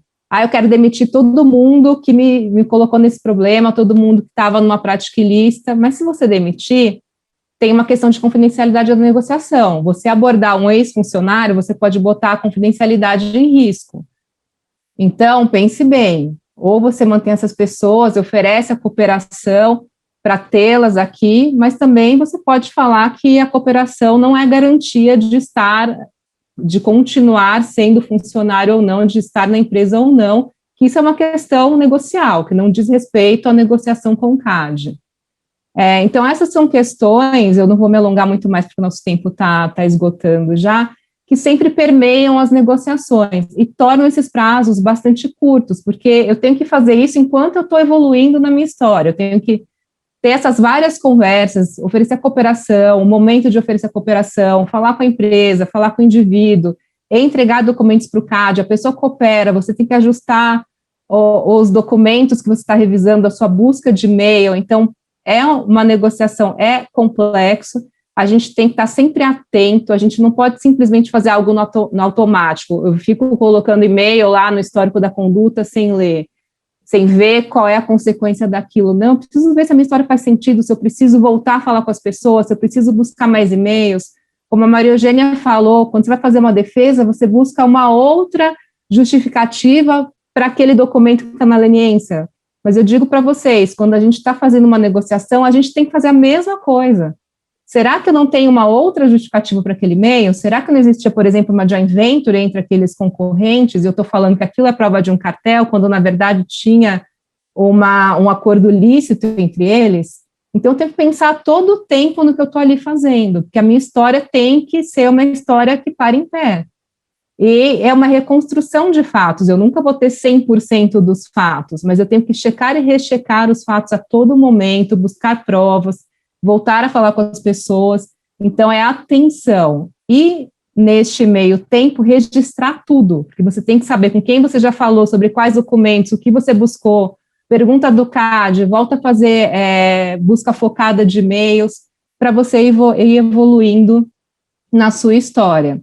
E quais são os problemas da ausência de cooperação? Se eu não tenho mais ninguém na empresa, são todos ex-funcionários, é um atraso na descoberta dos fatos, eu vou demorar para chegar lá numa document review, nos termos de busca que são adequados e que começam a resultar documentos relevantes para a minha investigação, talvez um direcionamento equivocado, eu descubro uma parte só da conduta, não descubro a complexidade, a dinâmica total da conduta, e, como eu mencionei agora, eu estou usando o e-mail que eu estou falando que é uma prova de um ilícito, e aí, quando as defesas vierem, elas vão trazer uma outra explicação lícita para aqueles documentos que vão acabar questionando alguma das coisas que estão ali na minha leniência. Então, acho que eram essas questões que eu queria colocar, e por último, só para encerrar, acho que tem questões trabalhistas que permeiam toda a negociação, que são cada vez mais complexas e bastante comuns, que a gente tem que considerar também, e que a gente já falou aqui nas outras aulas, como, por exemplo, equipamentos pessoais, laptops e celulares. Eu posso pegar equipamento pessoal, linha celular, e na condução das investigações, que também já foi dito. A gente vê em muitas defesas também pessoas que não aceitaram cooperar, que não entraram na leniência, que depois são consideradas investigadas pelo CAD, participantes da conduta, e é muito comum que nessas defesas as pessoas aleguem que elas foram maltratadas, que elas sofreram cárcere privado, que a empresa estava oferecendo dinheiro para ela contar uma história que não é verdadeira. Então, na investigação interna, a gente tem que tomar todos os cuidados na condução dessas investigações e dos fatos, porque ainda assim podem vir defesas com essas alegações. Então, essas questões são cada vez mais comuns e eu queria chamar a atenção para isso, antes de passar para os desafios adicionais da pandemia. Eu até vou propor aqui, Alden e Tati, se vocês me permitirem, deixar esse ponto para o final, para a gente pular para os dois últimos slides. Perfeito. Aqui, tempo de cobrir.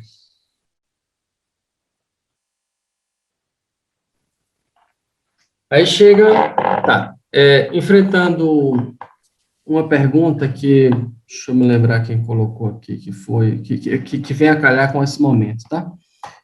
Foi Guilherme, o que acontece se a empresa descumpre o prazo para a apresentação preliminar do histórico da conduta? Falei do prazo de 30 dias, falei do prazo de 45 dias, mas não falei o que acontece se a empresa descumpre. Esse prazo é o prazo no qual o CAD espera aquela colaboração. Se a empresa descumpre, a princípio, é uma manifestação de desinteresse na negociação do acordo. O que é usual, já que a gente está aqui para falar da prática também. Esse prazo não é um prazo improrrogável, é um prazo de conveniência, é um prazo né, que para a gente é conveniente para dar o pontapé inicial. Então, esse prazo, ele é prorrogável. Se algum negociante, se algum proponente achar que não vai cumprir o prazo, entra em contato com a gente, formaliza o pedido, a gente formaliza a prorrogação. Isso acontece com relativa frequência. Além de acontecer no histórico de conduta preliminar, acontece nas versões parciais do histórico de conduta também, que eu falei para vocês que tinha preliminar, mas não falei o que vinha a seguir. A gente devolve o histórico de conduta, pedindo para que sejam reparados alguns pontos do histórico da conduta. Aí eu aproveito para enfrentar a segunda resposta. A segunda pergunta, teve uma pessoa que perguntou. Acho que até a gente pode deixar para o fim aqui, Alden, as perguntas aqui, faz o combo. Desculpa, Guilherme. É só não, imagina. Não, é só porque senão não dá tempo aqui, que a gente tem 10 minutos. 10 minutos, mais. Tá bom. Tá, então, o que é que tem na finalização da assinatura do acordo de leniência? A gente faz um acordo de leniência final, com as cláusulas finais do acordo de leniência. A gente faz um histórico de conduta com a versão final do histórico da conduta e vai ter os documentos anexos. Isso é o final, isso termina tudo, isso normalmente demora quanto tempo? Demora de 1 a 2 anos. Uma leniência, em média, a negociação da leniência demora, em média, de 1 a 2 anos. É isso que demora. Isso termina o compromisso do compromissário da leniência? Não. Isso é só o final do começo. A partir daí, vai se enfrentar um processo administrativo no qual o colaborador se comprometeu a ajudar, né, a agir como colaborador ao longo dessa instrução. E, a partir da assinatura da acordo de leniência, algumas medidas podem ser tomadas. Busca e apreensão, se considerada conveniente pela Superintendência Geral, e, após busca e apreensão, a abertura do processo administrativo, quando aí se desenvolve em contraditório toda a acusação. Existe um ponto importante para falar, que é a adesão de pessoas físicas. Pessoas físicas podem assinar acordo de leniência no momento da propositura, é o mais normal, é o natural, é o mais esperado, mas elas podem também aderir a acordo de leniência, é uma cláusula comum, a cláusula de adesão de acordo de leniência. Como é que a gente costuma usar essa cláusula de adesão de pessoas físicas a acordo de leniência? E por que é que ela existe? A lei exige que a empresa seja a primeira, mas a lei não exige que a pessoa física seja a primeira. Porém, continua existindo toda a lógica de justificativa do programa. Como eu falei para vocês, o programa se justifica pela troca, e a troca utilitarista continua existindo. Ou seja, para alguém aderir como pessoa física a um acordo de leniência, é importante ter um excelente justificativo. Quais costumam ser as justificativas aceitas pelo CAD, tratadas, assim, bem vistas pelo CAD para adesão de pessoas físicas? A cláusula geral de adesão de pessoas físicas é o seguinte: a conveniência e a oportunidade. E como o CAD costuma densificar essa cláusula geral de ser conveniente ou oportuna a pessoa física aderir ao acordo de leniência? Vocês sabem que nem sempre, com a assinatura do acordo de leniência, se extinguiu a investigação privada da empresa. E, eventualmente, se descobre nessa investigação privada nomes de novos envolvidos. Esses são aderentes bem vistos para adesão do CAD. Além disso, a própria empresa e os colaboradores podem ter receio de vazamento, que é um receio do CAD também. O CAD não quer frustrar a investigação, não quer frustrar, por exemplo, uma busca e apreensão. Se contatada, a pessoa que pode aderir, a candidata de adesão, se contatada antes da assinatura. Para esse caso, costuma também ser bem vista a adesão de pessoa física. E o terceiro caso é um caso mais incomum, mas eventualmente acontece, às vezes o colaborador pede para assinar como aderente, porque ele tem medo de retaliação, às vezes retaliação física mesmo. Então, ele acha que existe menos visibilidade se ele entrar como colaborador aderente do que se ele entrar como colaborador. Outras hipóteses são impossíveis de adesão? Não. A cláusula de conveniência e oportunidade é uma cláusula suficientemente ampla para caber outras justificativas, mas outras justificativas têm que ser grandes justificativas. Tem que ser algo que revolucione o processo, tem que ser algo muito importante. A obrigação é de cooperação durante todo o processo, que, na média, na leniência, dura 6 anos e 10 meses. Essa é a média de duração de um processo. Eu apurei esse tempo para trazer aqui para vocês. Existiram processos mais rápidos, teve um processo que terminou com 700 dias, teve alguém que, em menos de 2 anos, já teve a quitação da leniência. E o julgamento e a certificação dos benefícios é feito pelo Tribunal do CAD no julgamento final. Eu só queria adicionar aqui 2 comentários breves, então, que a gente já está estourando o tempo, em relação a essa fase de finalização e assinatura do acordo. Eu acho que é um certo formalismo excessivo do CAD em algumas exigências, que são bastante custosas para as empresas. Por exemplo, as empresas têm que elaborar um documento chamado APDC, que é um apêndice de prova documental, que é uma capinha de rosto de cada um dos documentos, dos e-mails que vão compor a leniência, explicando quais são as partes, do que trata o e-mail, empresas mencionadas, clientes mencionados, enfim, uma descriçãozinha. E isso, quando a gente está falando de muitos e-mails, negociações que têm 200, 300, 500 documentos, acaba sendo um dispêndio de tempo para a produção de um documento que não tem muita relevância no processo, na minha opinião. Um outro ponto com relatórios, em relação ao relatório de certificação, a gente já teve essa conversa também em outras oportunidades, que a empresa ela entrega um relatório de certificação forense, a gente teve uma aula específica sobre isso, que atesta todo o caminho da prova e que a prova não foi manipulada, justamente para falar que os documentos eletrônicos são autênticos, e muitas vezes o CAD exige que se guarde também, que se mantenham os equipamentos originais.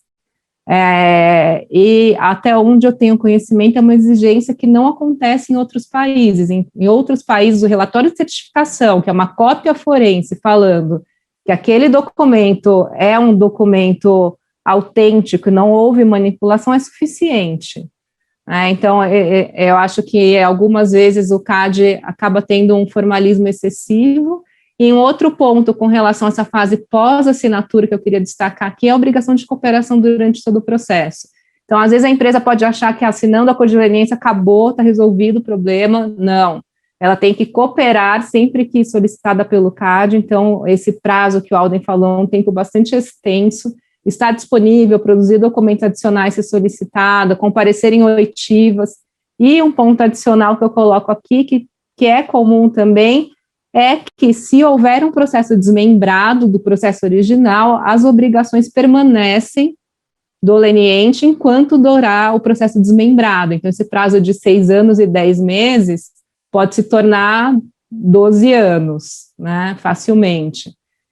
Então, a empresa tem que ter isso premente, né, que não basta assinar o acordo de leniência, que é uma obrigação que vai perdurar no tempo, para que se tenha os benefícios confirmados ao final pelo Tribunal do CAD. Então, esses 2 pontos que eu queria colocar.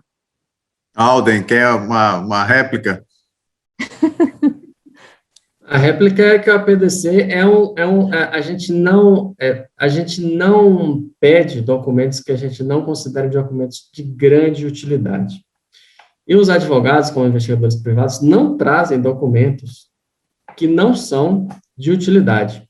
A questão para a gente, por isso é que é importante a APDC, é que às vezes não é auto-evidente o documento. O documento, para a gente, precisa vir com história. Às vezes o pessoal junta 40 editais de licitação. Então, o APDC é um custo necessário para entender o que é que aqueles 40 editais estão provando. E isso é uma exigência que a gente faz não em nome próprio.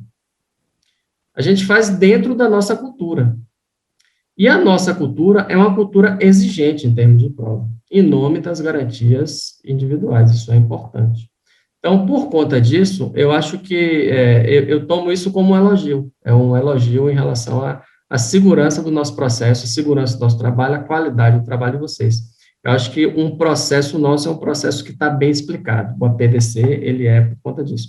A gente entende que existem custos, mas, pessoal, o processo tem custo. Os Estados Unidos tem processos caríssimos, a gente tem os nossos custos e a nossa cultura da nossa forma, outros países também. Obrigado, Alden. Eu vou passar pelas perguntas agora aqui, pedindo desculpas não ter feito no momento adequado, mas só se vocês puderem fazer um último comentário aqui sobre as negociações em tempos de pandemia. Pandemia foi difícil, a gente tomou um susto, eu tomei um susto maior ainda porque eu tive um problema de saúde logo no começo da pandemia, que não foi problema com Covid, pelo menos não identificadamente, né? Então, para mim foi muito difícil o começo da pandemia, para todos foram muito difíceis, mas para a gente foi especialmente difícil. O que é que a gente fez para adaptar o processo? A gente começou a trabalhar, a usar mais tecnologia remota. Então, hoje a gente troca documentos, por exemplo, documentos quando são muito grandes, via uma nuvem do CAD, a gente providenciou, a gente entrou na era da nuvem, a gente troca documentos via nuvem, antes isso acontecia via pendrive, via um processo que era um pouco mais artesanal, hoje a gente tem mais segurança. E a gente faz reuniões telepresenciais, a gente faz também entrevistas pré-presenciais. Então, a gente procurou suplantar, e assim, em termos de ritmo, eu acho que hoje não tem zero de prejuízo, pandemia, em relação ao termo de ritmo, porque a equipe está azeitadíssima para trabalhar remotamente, telepresencial, com todas as soluções que são necessárias. Eu gosto muito de entrevistar, as entrevistas ainda acontecem na Lenienses pessoalmente, entrevistas pessoais são melhores do que entrevistas telepresenciais. E a gente tem até uma sala preparada para isso. A gente está aguardando a pandemia, situações de maior segurança sanitárias, para voltar a fazer as entrevistas presenciais. Tati? Bom, do nosso lado, do lado de quem está fazendo a investigação e negociando o acordo, eu diria que a pandemia teve um impacto bastante grande, especialmente no cumprimento de prazos. Então, tem sido mais comum um atraso do lado da empresa. A gente tem que solicitar prazos mais extensos para entregas dos históricos, porque está mais difícil fazer a busca de documentos e, especialmente, mais difícil fazer as entrevistas. Claro que é possível fazer as entrevistas de modo virtual, a gente falou disso aqui, mas, novamente, falando daqueles dois tipos de entrevistas, né? Quando eu tenho pessoas que estão cooperando, eu fazer a entrevista de uma forma virtual, estou num ambiente mais confortável, porque eu sei que aquela pessoa está cooperando, ela vai garantir a confidencialidade, não vai ter ninguém na sala com ela, porque ela já está num ambiente de cooperação em que ela está ali favorável ao acordo, entende a importância daquilo.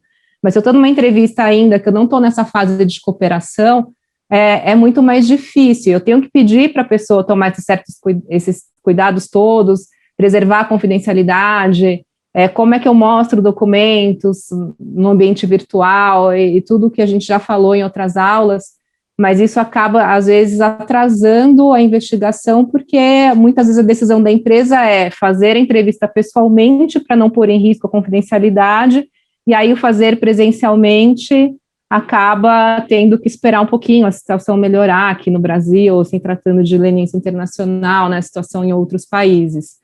Então, do ponto de vista da autoridade do CAD, realmente o CAD nunca parou, rapidamente se ajustou à pandemia, e eu acredito que esses ajustes até ficarão no futuro, né? A gente faz hoje em dia reuniões com o CAD de forma virtual sobre essas negociações, aí as entregas também, que antes eram feitas por pendrive lá no CAD, agora também são feitas de forma eletrônica, e eu acredito que isso vai continuar, mesmo quando a gente pudesse movimentar mais. Acho que o CAD assim, mostrou uma evolução, uma adaptação tecnológica muito rápida e muito proveitosa para o programa, e do lado da empresa eu acho que a gente acabou tendo algumas dificuldades que estão atrasando as negociações. Mas o CAD tem sido compreensivo em relação a isso, a gente explica, justifica, foi uma das perguntas, né? Toda vez que é uma prorrogação de prazo, a gente tem que justificar por que eu preciso de mais tempo, e o CAD tem sido compreensivo em relação a essas dificuldades do momento. Super obrigado, vocês dois ficaram dentro do prazo regulamentar aqui, então a gente acaba essa parte de apresentação e vamos ficar mais 5 minutinhos aqui com as perguntas, que vocês também já cobriram algumas. O Alden já cobriu uma da Carolina Forsman sobre adesão, a Carolina depois pode confirmar aqui se ficou alguma dúvida. A Michele Andrade perguntou se é possível, pelo relato da empresa, perceber quando algo está sendo omitido no relato E, nesse caso, qual o procedimento que o CAD adota? É possível, Tati? Eu queria saber do ponto de vista de advogado. O advogado tem mais informação do que o CAD. O CAD percebe omissões. Para o CAD perceber que está sendo omitido, ele precisa de mais elementos do que o próprio histórico. Eventualmente, sim. Eventualmente, a gente percebe que algo está sendo omitido. E quando a gente percebe que algo está sendo omitido, é muito descrédito em relação ao colaborador. Fale. Não, eu ia falar que tem dois aspectos aí. A empresa nem sempre tem uma história completa. Então, às vezes, a empresa ela entregou tudo que ela tem, mas ela não consegue fechar todos os pontos. E isso não é uma não colaboração. Eu entreguei tudo que eu tinha, porém eu não tenho 100% da história. Agora, de fato, é diferente, a empresa assume essa obrigação de entregar tudo. É diferente se a empresa sabia e não entregou. Aí você pode perder a sua leniência, né? Então, o risco e a punição é altíssima, você perdeu o benefício da leniência. Então, você se torna investigado no processo e no final você vai ser condenado. É isso que vai acontecer. E na investigação interna é a nossa grande dificuldade. Então, todo o risco e tudo que a gente falou ao longo de todo esse curso é todo o cuidado que eu tenho que ter, como fazer uma investigação da forma mais adequada possível para garantir que tudo que eu podia fazer para obter os fatos que eu precisava, eu fiz. É claro que a gente conta com pessoas e ao oferecer a cooperação e ter as pessoas do nosso lado, a empresa ela oferece exatamente os mesmos benefícios que ela está tendo, e ainda para a pessoa física, a gente falou pouco disso aqui, mas ela tem imunidade criminal, então que é um grande incentivo que a gente oferece a uma pessoa física para ela contar tudo. E além disso, normalmente nos acordos de cooperação que são assinados entre a pessoa física e a empresa coloca que se for descoberto que a pessoa física omitiu fatos, não entregou tudo o que ela sabia, né, não contou a história verdadeira, ela pode ser responsabilizada, inclusive civilmente, por aquele prejuízo. Então, para a pessoa sentir que além de perder o benefício do CAD, ela também está assumindo um compromisso com a empresa e está assinando ali, né? Então, você dá a garantia que você vai oferecer o mesmo benefício que a empresa tem, mas você espera essa contrapartida também, porque o seu acordo depende disso. Então, é algo muito sério, né? Você entregar tudo. E durante as entrevistas, a gente, como eu falei, tem que estar muito atento, prestar atenção em tudo. E teve aquelas técnicas que a gente teve, né, com o Renato, de perceber se a pessoa está falando a verdade ou não está. É muito difícil, né, gente? A gente está lidando com pessoas. Então, tem pessoas que reagem muito bem a ambientes tensos. Por mais que a gente tente trazer a pessoa para o nosso lado e seja gentil, trate bem, com respeito, é claro que a gente não está falando de uma situação confortável para ninguém. Você está sendo investigado pela sua empresa, está no meio de uma negociação com o CAD. A maioria das pessoas nunca passou por isso, né? Não é confortável. Então, tem pessoas que reagem bem a situações de estresse e é mais difícil perceber que ela está omitindo, e tem pessoas que já demonstram uma maior preocupação. Mas, na minha experiência, o que eu diria é, a gente precisa ter documentos. Tendo documentos, é mais fácil a gente ter uma pessoa explicando aquilo, porque a gente tem como confrontar os fatos, né? Como o Thiago bem falou na aula dele. Confrontar os fatos e não a pessoa, né? Uma pessoa em relação à outra. Um dia você precisa escrever um livro, Tati, para contar suas entrevistas, principalmente na hora de oferecer acordo de cooperação. O Guilherme Antônio fez uma pergunta sobre o descumprimento do prazo, que o Alden já respondeu. A Priscila Brolio também fez a pergunta sobre entrevistas, que o Alden falou agora, que o CAD continua fazendo.